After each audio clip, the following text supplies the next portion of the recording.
সরে দাঁড়ালেন কাজী হাবিবুল আওয়ালের নেতৃত্বাধীন নির্বাচন কমিশন। আওয়ামী লীগ সরকারের পদত্যাগের 1 মাসের মাথায় পদত্যাগ করলেন সিইসি সহ 5 কমিশনার।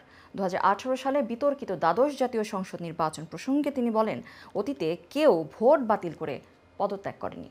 আরও দেখুন প্রতিবেদনে। প্রতিটি সাধারণ নির্বাচন নির্দলীয় তত্ত্বাবধায়ক সরকারের অধীনে অনুষ্ঠিত হলে উদ্দেশ্য অর্জন আরও সুনিশ্চিত হতে পারে। তত্ত্বাবধায়ক সরকার অধীনে সুষ্ঠু নির্বাচন সম্ভব। সাধারণ নির্বাচন নির্দলীয় তত্ত্বাবধায়ক সরকারের অধীনে অনুষ্ঠিত হলে উদ্দেশ্য অর্জন আরও সুনিশ্চিত হতে পারে বলে জানিয়েছেন সদ্য পদত্যাগ করা প্রধান নির্বাচন কমিশনার সিএসি কাজী হাবিবুল আওয়াল। তাছাড়া সুষ্ঠু নির্বাচন অসম্ভব। তাদের করা দ্বাদশ সংসদ নির্বাচন ছিল একদলীয়। বৃহস্পতিবার 5 সেপ্টেম্বর দুপুর 12টায় সংবাদ সম্মেলনে পদত্যাগের ঘোষণা দেওয়ার আগে তিনি এই মন্তব্য করেন।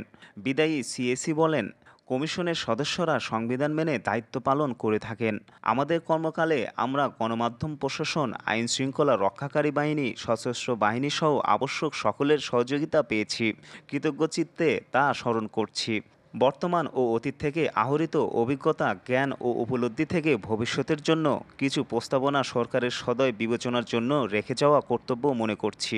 বাংলাদেশের জনগোষ্ঠীর সমরূপতার কারণে সংখ্যানুপাতিক প্রতিনিধিত্বমূলক দলীয় ভিত্তিক নির্বাচনের জন্য বাংলাদেশ আদর্শ ক্ষেত্র হতে পারে। সেই সাথে নির্বাচন 4 বা 8টি পর্বে, প্রতিটি পর্বের মাঝে 3 থেকে 4 দিনের বিরতি রেখে অনুষ্ঠান করা ব্যবস্থাপনার দিক থেকে সহজ ও সহায়ক হতে পারে। আমাদের প্রবর্তিত অনলাইনে নমিনেশন দাখিল অব্যাহত রেখে নির্বাচন প্রক্রিয়ায় প্রযুক্তির ব্যবহার অপটিমাইজ করতে পারলে উত্তম হবে। কিন্তু প্রতিটি সাধারণ।